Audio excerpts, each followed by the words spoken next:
Straight ahead on 12 News, 55 local employees and countless numbers of light bulbs.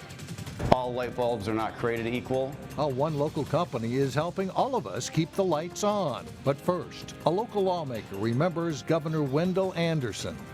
I just go back to that wonderful open personality, and I think anybody that would have met Wendell Anderson personally would remember him. 12 News starts right now. Hello and thanks for joining us. A local lawmaker says he first met Governor Wendell Anderson in the late 1960s. Anderson died over the weekend. State Representative Lyndon Carlson says Anderson will be remembered for many things, including being part of an Olympic hockey team and what was called the Minnesota Miracle. Carissa Wyant has more. Well, I think he'll be remembered as a very effective, very strong governor. Local Representative Lyndon Carlson, who knew Wendy since they worked together on Hubert Humphrey's presidential campaign in 1968, got to know Anderson well over the years, speaking to him most recently during the last legislative session. Carlson says that he will remember Anderson most fondly as simply his friend. I just go back to that wonderful open personality, and I think anybody that would have met Wendell Anderson personally would remember him and probably liked him, just the way he was. Anderson introduced the nation to the good life in Minnesota, gracing the cover of Time magazine at the height of his political career. After his Minnesota Miracle legislation of 1971, legislation that reformed financing of the state's public schools and local governments, was passed. The legislation drew acclaim, equalizing school funding, setting in motion progressive income tax policies. In the end, people liked what he did and just had an absolute landslide re-election. Carlson explained that after a second term, Anderson's political career ended when he arranged to have himself appointed to the U.S. Senate seat vacated after Walter Mondale became vice president. Voters took a dim view of the move and elected Rudy Boschwitz over Anderson in 1978. In recent years, Anderson made occasional public appearances, and Mike and Alex Carlson told me that Anderson continued to follow Gopher hockey and spend time with family and friends. Anderson was 83. Mike, back to you. All right, thanks, Carissa. A Brooklyn Center man faces a court date this week after allegedly trading gunfire in a Minneapolis shooting that killed his 2-year-old son. 25-year-old Melvante Peterson was charged with discharge of a firearm in a drive-by shooting and possession of a firearm by a convicted felon. 2 children in the van he was driving were hit by gunfire earlier this month in North Minneapolis. His son died. Police say after the first gunshots, Peterson pulled his own weapon and fired 9 shots at a fleeing car. Police continue to look for the person who fired the shots that struck the children. Plymouth public safety officials are hoping more residents will sign up for the city's emergency alert system. The system is used to inform people about localized emergencies. After being launched last year, city officials are trying to reach out to more cell phone users. They've used the system once this past February after a shooting at an apartment complex. We were able to let residents know what had occurred and that this incident had been resolved and that they were safe, because it was fairly chaotic, and when they saw the police presence, not understanding what might have been transpiring, we were able to use the system to get them the information and then to ultimately let them know that they were safe. Police encourage everyone who lives or works in Plymouth to sign up, and you can do that on the Plymouth City website. A test of the alert system is set for August 2nd. Well, once in a while, you come across a business doing a large volume of sales across the world, and they're operating right here in the Northwest Metro. And that is the case with one of the nation's largest online lighting stores. It's located in Maple Grove. In this week's Business Matters, we shine the spotlight on lightbulbs.com. Tucked away in Maple Grove, there's a 21,000 square foot warehouse sending light all over the world. Where else would you go to buy light bulbs online other than lightbulbs.com? Each day, lightbulbs.com ships out hundreds of orders, even thousands during the holidays, of different lighting products. So this is an LED lit letter, very popular for weddings, people use them for their bedrooms. There's 70,000 different varieties of light bulbs that this company sells. Light bulbs are complicated. They're actually a lot harder to figure out a replacement than you might think. And so we try to take the headache out of it. We make it easy. And they do have the medium-sized screw base, and that was too big for you? In the call center, 1,000 calls come in a day with questions on everything from size and brightness to energy efficiency and voltage. Well, the biggest change in lighting has definitely been LEDs. The evolution of the light bulb from incandescent to the more energy efficient, curly, compact fluorescent have both now taken a back seat to LEDs, the most energy efficient and now competitive in price. Primarily because compact fluorescents can only fill such a small range of color, whereas LEDs can do anything. And they last longer and they use less energy. It's not only the latest in technology, this business also carries light bulbs from the 1940s and 50s, like these for movie and slide projectors. We've been doing this for long enough that we know a lot about the light bulbs. This company has had many evolutions itself, since third-generation owner Paul McClellan's grandfather operated Mel's Vanolight in the 1950s, selling light bulbs from a van. Later operating as ServiceLighting.com, this company recently rebranded itself as lightbulbs.com with the purchase of the domain name. And now what they're projecting is growth. We launched the new site in February, and we've seen a good 10-15% lift since then. You can also buy light bulbs in person at the Maple Grove business.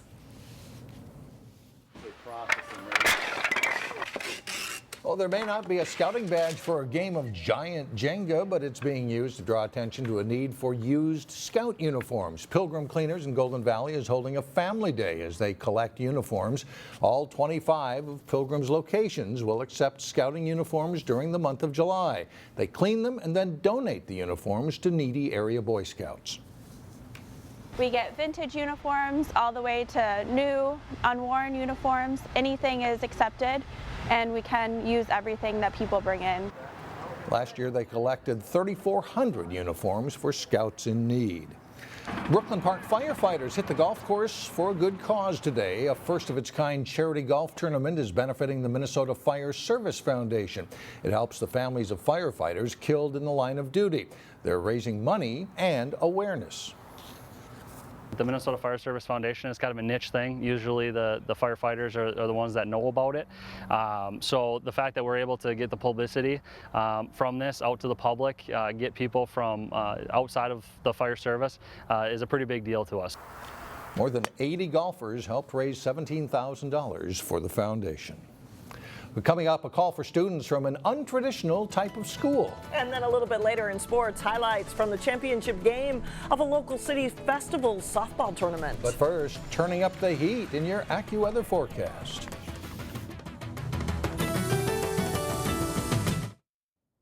It is the middle of July, but the new school year will be here in just over a month. One school is making a push already to enroll students into a program that breaks from tradition. Delane Cleveland joins us now to explain.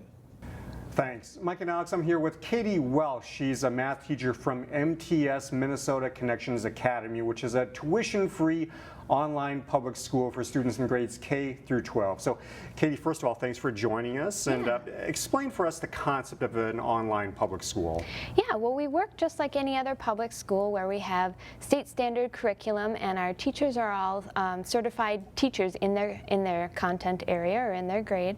And the difference is that students, instead of going to a brick and mortar setting, they log in from their home computer.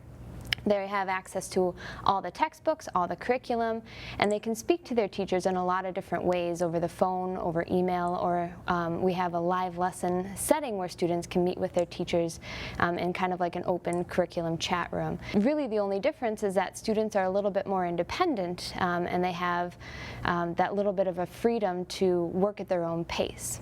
So, yeah, touching on that point, then who attends a school like this, and why would they attend?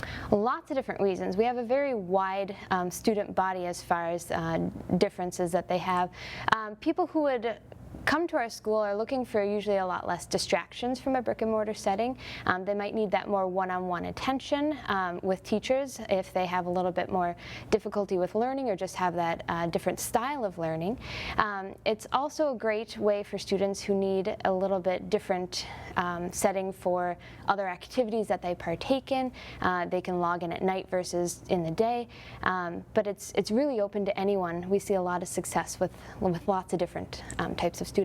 Sure. Now, when it comes to school, there's also a huge social component to it as well. How are kids still able to get that social component through a model like this? Right. Well, we have a lot of different options for students. Starting academically, we have live lessons with teachers where students come and they meet with their teachers and their other classmates to talk about the curriculum and what's going on in the class. That's a great way for students to meet each other because they're meeting in a learning style. And in addition to that, we offer a lot of clubs and activities. So we have academic clubs, we have art clubs, we have sport clubs, and students can meet online or virtually, or they also meet in person to partake in different activities. Okay, so for people that want to find out more about how to sign up, how can they go about doing that? We have a lot of different options. First of all, they can go to our website to find out more information, or they could call our school to ask for more information. And we are also offering some virtual and in-person information sessions, lots of different places in the cities and different times, so they can find all that information on our website. All right, Katie Welsh from MTS Minnesota Connections Academy. Thanks for joining us. You're welcome. Mike and Alex, back to you. All right, thanks, Delane. Coming up, you could call it a fashion statement that sticks to the basics. But first, we will take you to a youth hockey camp where these girls are learning from players in one of the state's best high school teams. John Jacobson has that and more up next in sports. The Big Crystal Frolic softball tournament is this coming weekend, so the teams will be competing there. Got their swings in at the annual Duk Duk Daze event. 35 teams played in a competitive Class D tourney in New Hope, including Archetype Crystal Lions in the teal facing Minnesota Wolfpack in the black and red. Good start for Archetype in the top of the first inning. Solid run-scoring single here brings home one of 9 runs scored in the top of the first. But the Wolfpack team out of Andover answers big in the bottom of the first. Dan Soderquist hits both a 3-run homer and a grand slam in the inning. Wolfpack scores 14. They're up 14-9 after 1. Archetype's Jacob Edstrom with a single to left center in the second inning. They score 3 times there, and it's 14-12. Fourth inning, the Wolfpack extends its lead. It's one to the fence in right center field. Noah Shadis and Jake Bartell both score, and it's 24-13 through 4. In the fifth, Archetype's Andrew Olson comes through with a run-scoring hit. Terry Hennon's in, and it's 24-21 through 4.5. But it's the Wolfpack team that beats the Crystal-based Architect team by a final score of 29-21. Local Little League baseball teams compete in District 1, and the tournament for 10 to 12-year-olds includes both Robbinsdale and Plymouth New Hope. And those teams met up in the finals of pool play. Bottom of the first inning, 1 on, 2 outs. Plymouth New Hope's Sam Stanlaski with a home run, a 2-run homer there, 3-0 PNH. Robbinsdale gets solo home runs in the second and third innings. That one off the bat of Caleb Vanderplas.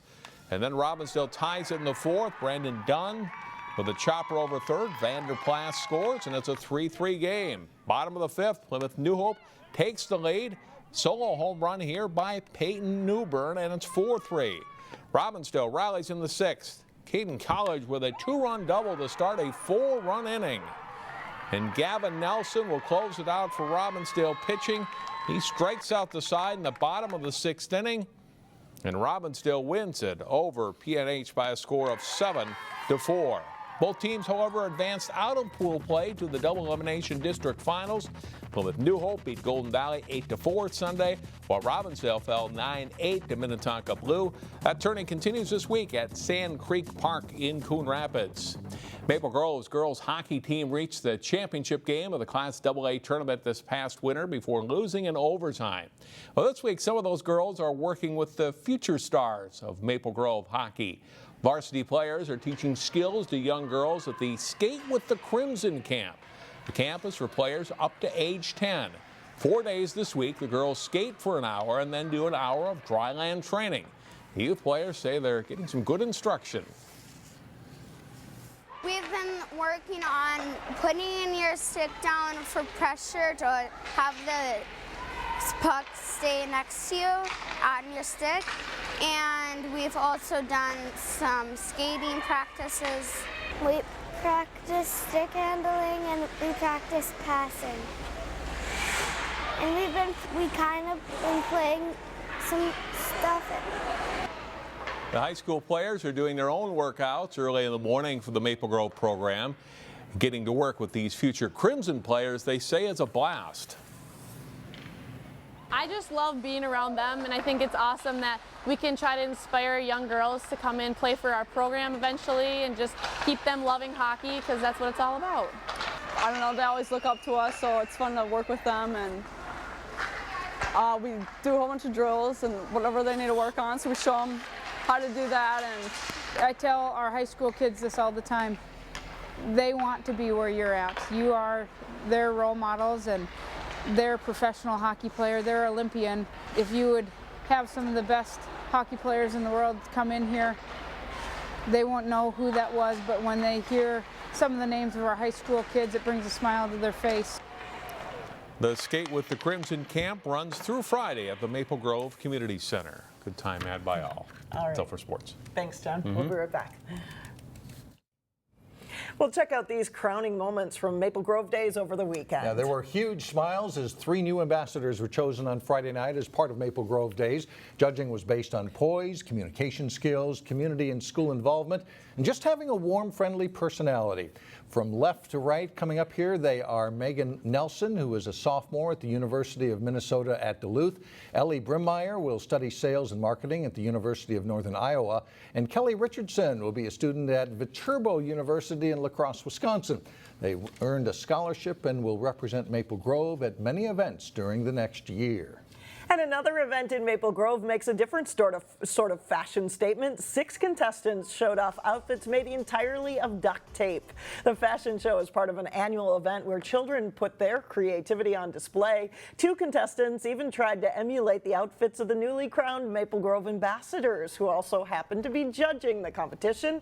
But ultimately, the first prize went to 11-year-old Joel Bigham, who dressed as Captain America. It took me a while, like it took me all day to make it, but not just today. It took about 5 days to make this. Well done, Joel. The grand prize for winning the duct tape fashion show was $50, so worth his time. Duct tape. Yes. Plenty of duct tape in Joel's future, right? That's right. Captain America, love it. That's great. That's all for us. Thanks so much for joining us. And we will see you back here again Tuesday, starting at 4.